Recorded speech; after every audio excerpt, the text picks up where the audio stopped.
Saudações, gente bonita. Ouro Preto, Minas Gerais, Mata Atlântica, Cordilheira do Espinhaço. São 8 horas da manhã. Deixa eu mostrar para vocês a paisagem. Que a minha horta fica de frente à Mata Atlântica. Bem de frente mesmo. A Mata Atlântica está a 40 metros da minha horta. Então, por causa disso, eu tenho problemas como isso aqui, ó. Tá vendo essa rodovia aqui? É feita por formigas cortadeiras. Se encontra com outra rodovia feita por formigas cortadeiras. Eu tenho que dar um jeito de eliminar elas, mas minha liquidez está bem próxima de zero, então eu não tenho recurso para isso agora. Mas em algum momento eu vou ter. Mas eu não quero falar sobre isso não.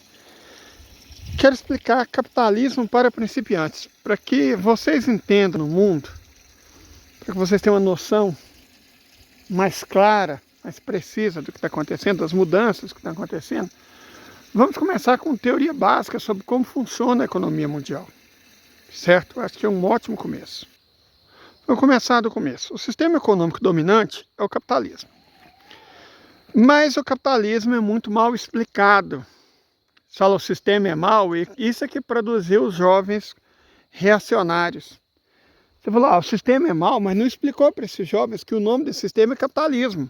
É o sistema. Então, o jovem, que não é necessariamente muito inteligente, muito esperto, ele entendeu o sistema como governo. Daí surgem os anarcocapitalistas, certo? Porque eles acreditam que, bom, o governo é parte integral do problema, né? Então, se existe alguém mau é o sistema, e o sistema só pode ser o governo. Se a gente não entende que o sistema que está falando é o capitalismo, porque isso é escondido das pessoas. Então, a primeira coisa que nós vamos fazer, enquanto eu estou aqui cuidando da minha hortinha, que está frio, mas elas não ficam com menos sede por causa disso, tá, gente? E não é porque as formigas cortaram algumas plantas minhas que elas vão cortar todas. Então eu tenho que cuidar bem das que sobraram.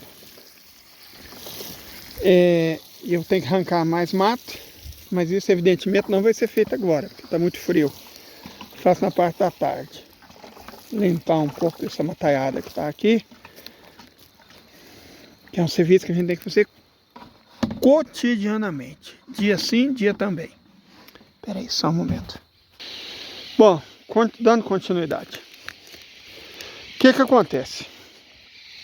Primeira definição do capitalismo. A definição de Marx é a melhor.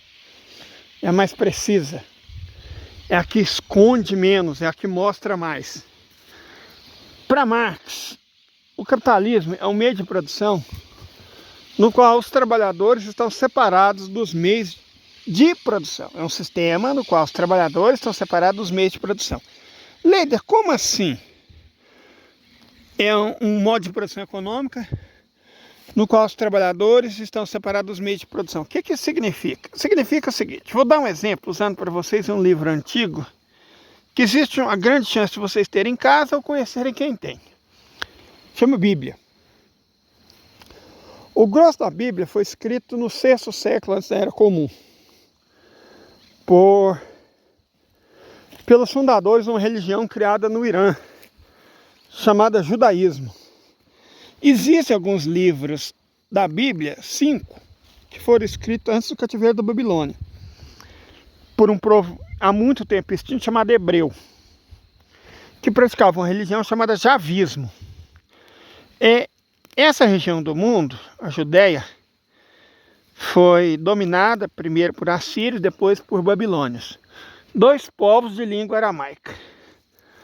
Quando os babilônios dominaram aquela região do mundo, eles levaram um punhado de gente com eles, assim como os assírios. Mas eles não levaram o povo, sabe? O povo fica trabalhando na agricultura para pagar impostos. Eles levaram a elite. A elite sacerdotal, né? A elite religiosa, a elite econômica, a elite política, eles levaram a elite. E essa elite se reproduziu. Quando os assírios e babilônios foram dominados pelos persas, os persas mantiveram e até deram uma engordadinha nessa elite, né? Que ficou lá e criou uma nova religião a partir do javismo ancestral. Eles pegaram o javismo, que era a religião dos antigos hebreus, misturaram com elementos persas, né, de origem europeia, tipo Deus único, onipotente, onisciente, todo-poderoso e tal. Transformaram a religião politeísta numa religião monoteísta, o judaísmo. E quando o imperador persa, no caso Ciro o Grande, permitiu que essa elite voltasse, ele permitiu também que essa elite meio que escravizasse, né? Ai, perdão. As pessoas que haviam permanecido, certo? Na Palestina. Essas pessoas já não falavam mais o hebraico. Essas pessoas falavam a língua dos dominantes, falavam o aramaico. E aí eles impuseram a religião que eles criaram na Pérsia Antiga, o judaísmo, aos praticantes remanescentes da antiga religião já vista. Como é que a gente percebe essas diferenças?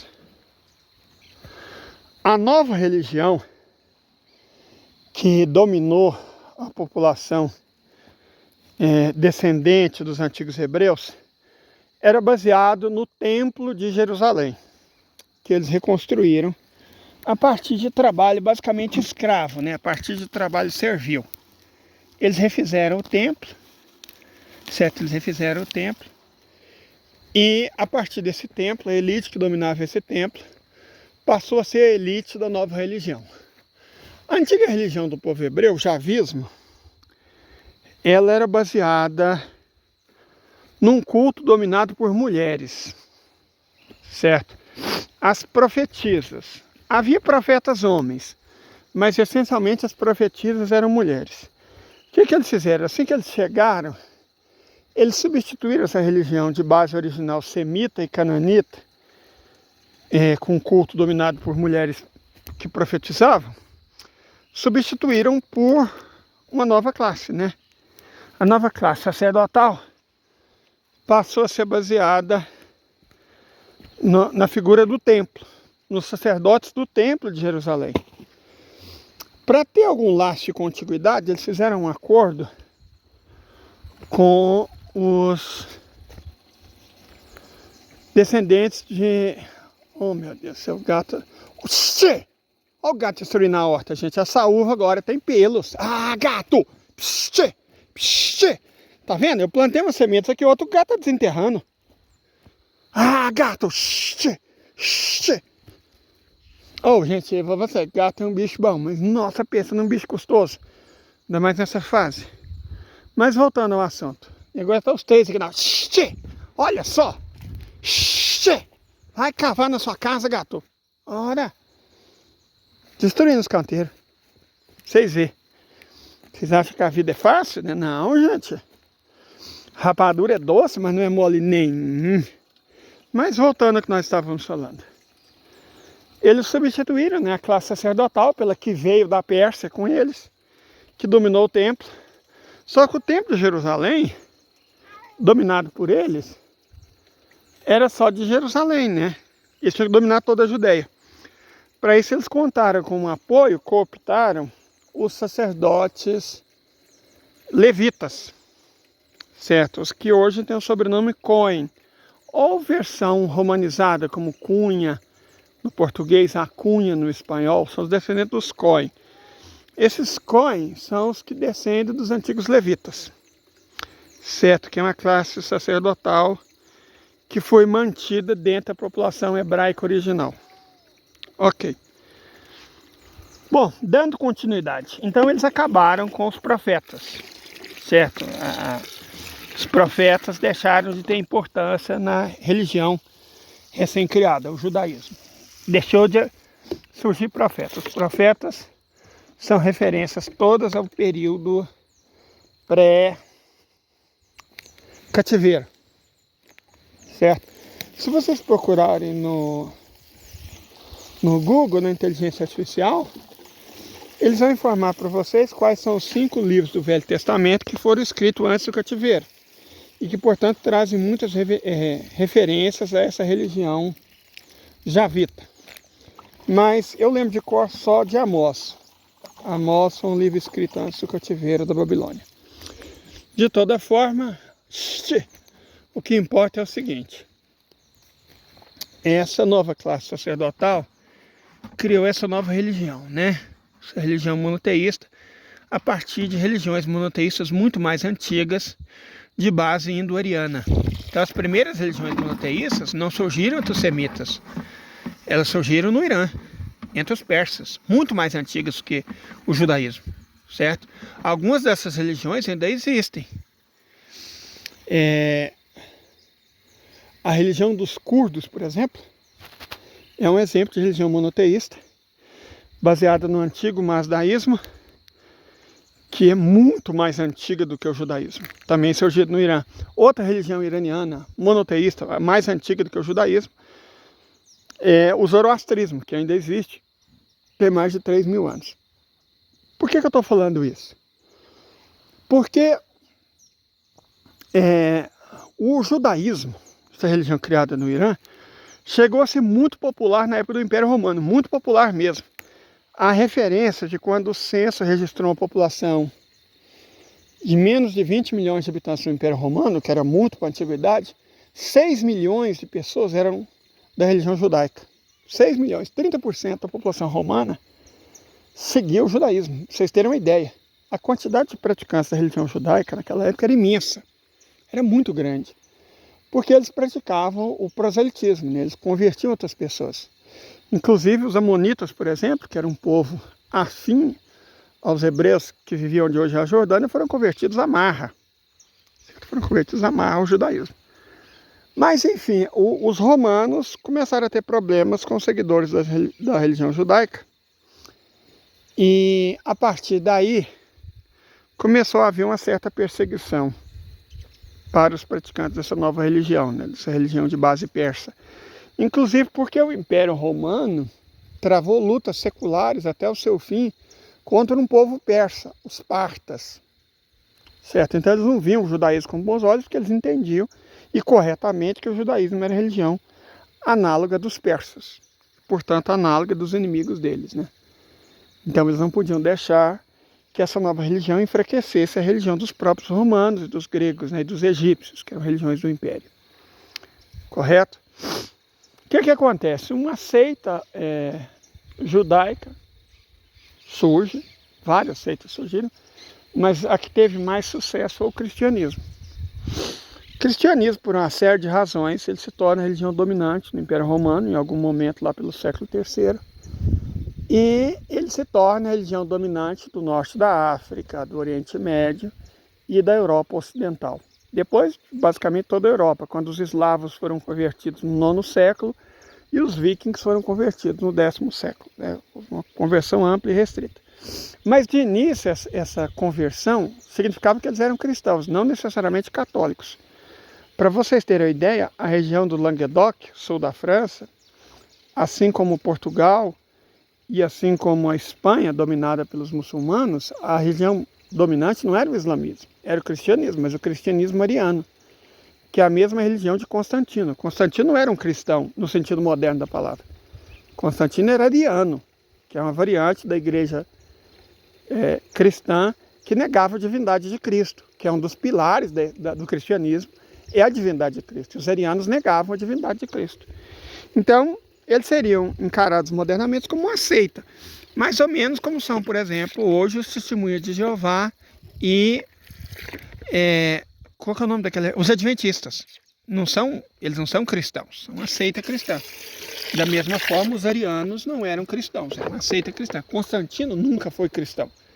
Constantino era ariano, certo? Essa que é a verdade. Por que eu estou falando isso? Porque a religião cristã, ela acabou se dividindo em duas. Em 1054, por causa do grande cisma do Oriente. Certo? Houve um rompimento na época de um papa chamado Leão, inclusive. Olha só a ironia da vida. Entre as igrejas do Oriente e a igreja católica do Ocidente, a igreja latina. Certo? Elas romperam. E aí já tinha mais ou menos rompido com a igreja copta, né? Já tinha mais ou menos que é a igreja do norte da África, que ainda existe até hoje, na Eritreia, na Etiópia e no Egito. Já tinha rompido pela distância, pelo afastamento com as igrejas nestorianas da Índia. Então o cristianismo já não era uma unidade por volta de 1054, mas houve um rompimento da igreja católica, que não era assim tão importante em 1054. Ela se tornou importante para sobreviver ao rompimento. Porque na prática, gente, embora eu sou católico, tá? Para ficar claro. Embora os livros de história falam que as igrejas do Oriente romperam com Roma, na verdade, as igrejas do Oriente expulsaram Roma do seio da cristandade. Roma foi expulsa. Foi isso que aconteceu na realidade. Certo? Foi isso que aconteceu. Então o que ela fez? Ela buscou se expandir. Não dava para se expandir para o leste, na região do Oriente Médio. Não dava para expandir para a Rússia, que já tinha se convertido ao cristianismo, mas evidentemente ficou com Constantinopla, né? Ficou com as igrejas do Oriente. Não dava para se expandir no norte da África. Então ela buscou se expandir para o oeste. Parte dessa estratégia foi fazer parceria com reis. Os reis, lembrando, nós estamos na época do feudalismo, os reis não eram muito importantes. Mas a Igreja Católica viu no fortalecimento do poder real, da monarquia, um mecanismo de se expandir pela Europa. Sei, você não está falando de capitalismo? Então, tudo isso tem a ver com capitalismo. Ouça até o fim, por gentileza. Certo? Então, eles fizeram acordo com a Igreja Católica, esses reis que não tinham poder real, apenas poder nominal, para legitimar o poder real desses reis.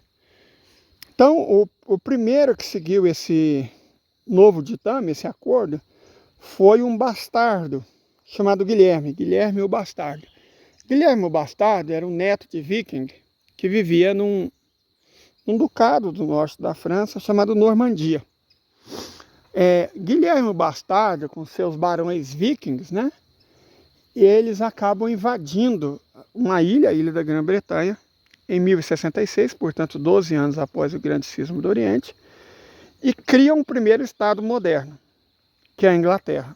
Depois, com o apoio da Igreja Católica, eles criam outro Estado Nacional em Portugal, que é um Estado Nacional na França, acabaram ajudando a criar o Estado Nacional francês, acabaram ajudando a criar o Estado Nacional suíço. Então, a Igreja Católica converteu os vikings, que até a Igreja Católica deu um jeito de expandir seu poder na medida em que foi expulsa do norte da África, do oeste da Ásia e da Rússia, né? Ela deu um jeito de se expandir, ela deu seus pulos. Muito bem.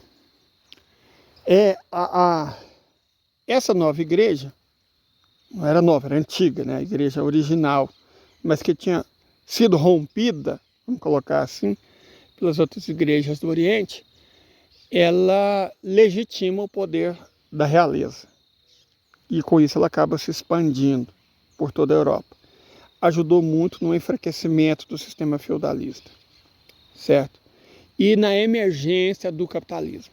Só que Karl Marx, que explica muito bem o capitalismo, ele fala uma coisa que é o seguinte: a revolução acontece, a revolução é uma grande mudança, tá, gente? Não é necessariamente revolta, as pessoas dando tiro, enforcando pessoas, não. É uma grande mudança.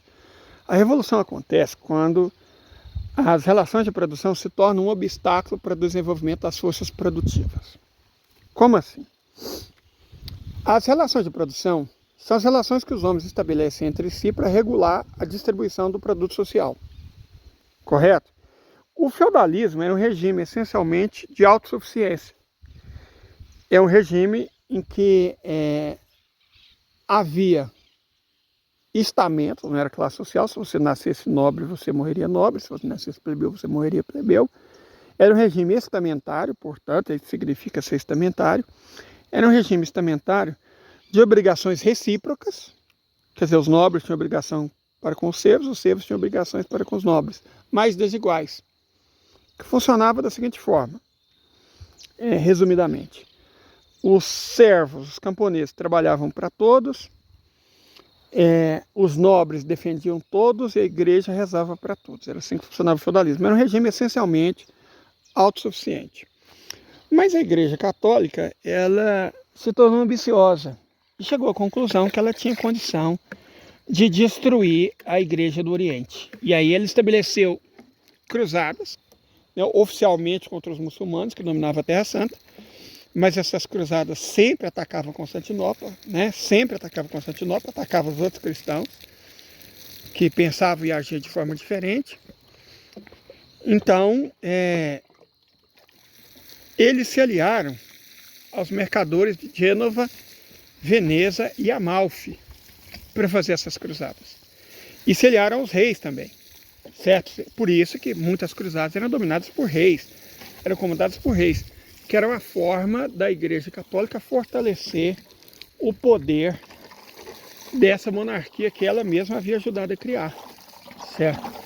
Então muitas das cruzadas eram comandadas por reis e financiadas por repúblicas mercantis, em troca do direito de saque, não só em terras muçulmanas, mas também em terras cristãs que não fossem católicas. Só um momento.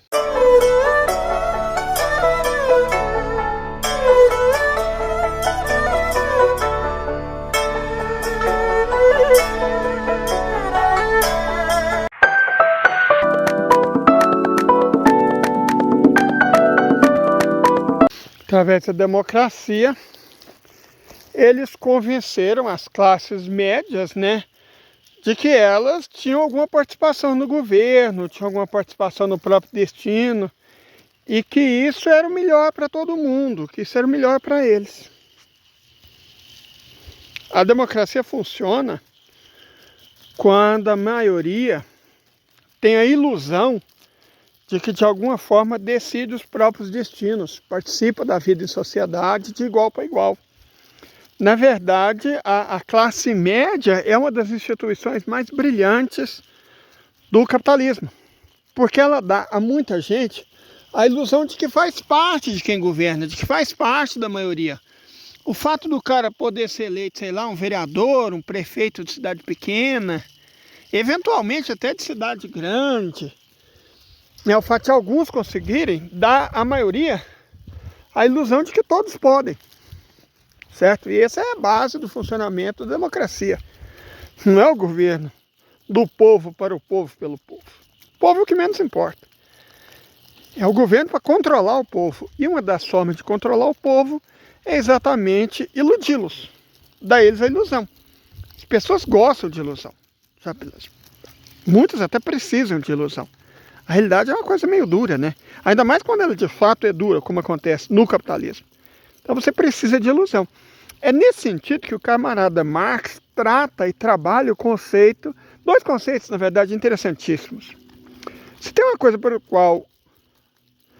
a qual os webcomunistas servem, é para discutir eventualmente esses conceitos. Eu vou sugerir dois para vocês. O conceito de ideologia, ele não é necessariamente muito discutido pelo webcomunismo, não.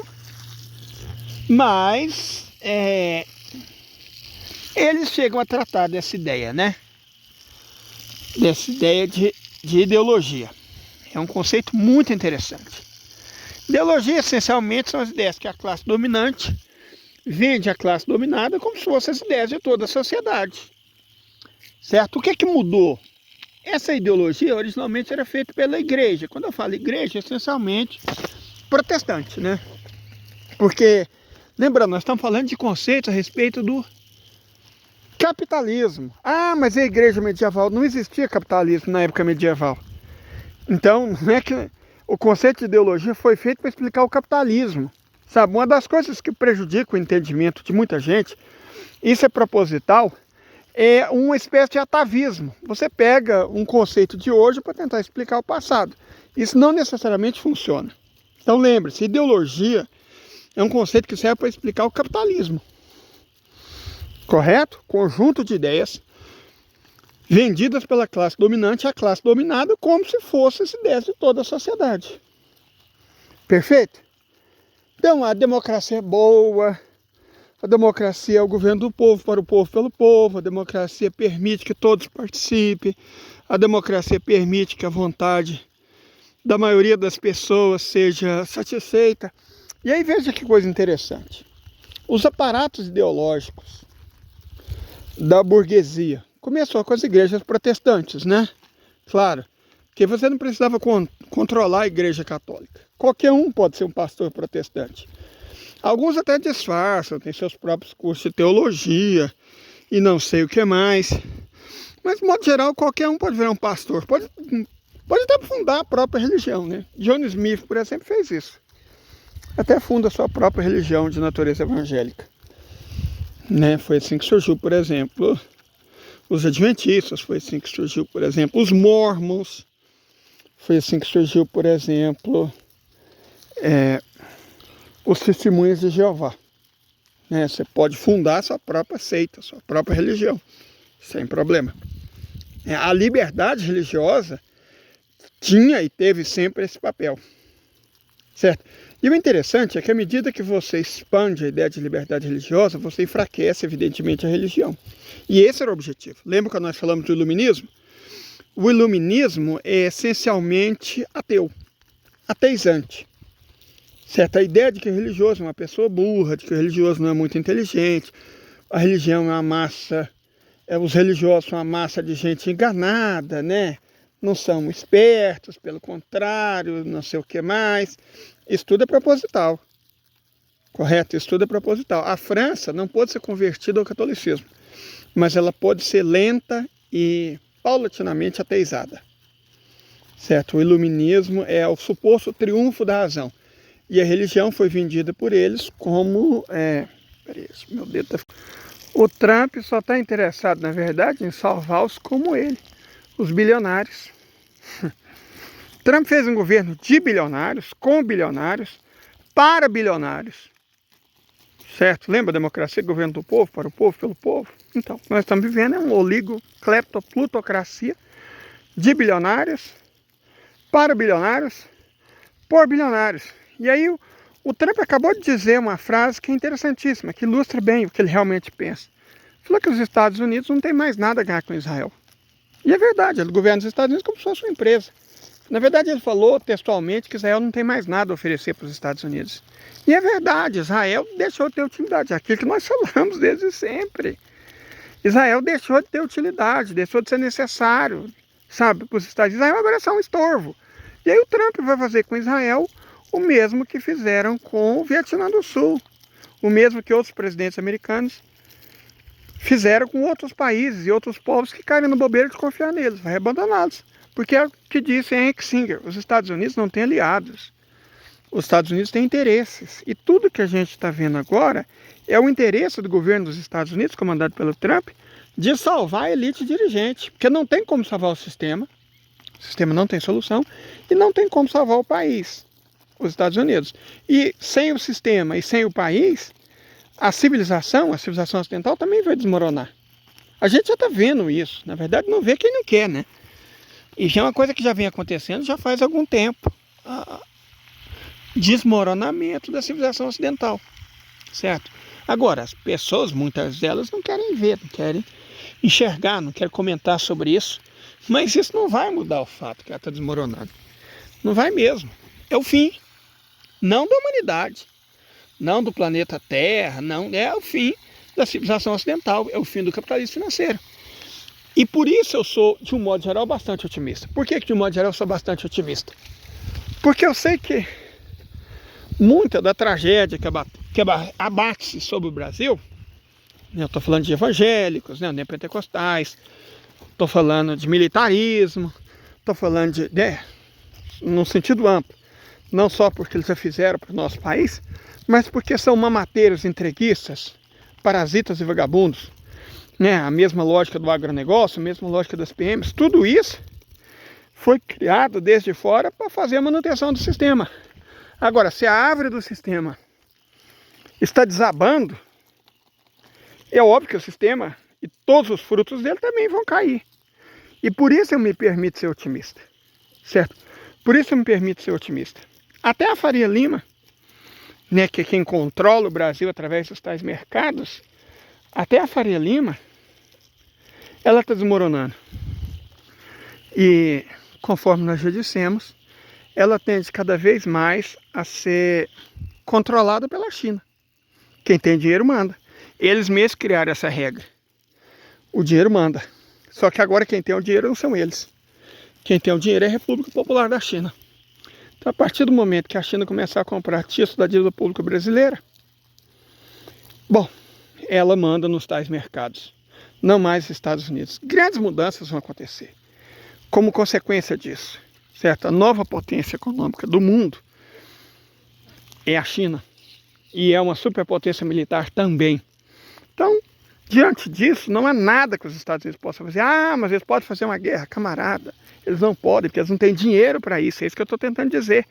Eles não têm dinheiro, não têm material, não têm equipamento, não têm logística, não têm infraestrutura, não tem, sabe? Não tem como fazer a tal guerra.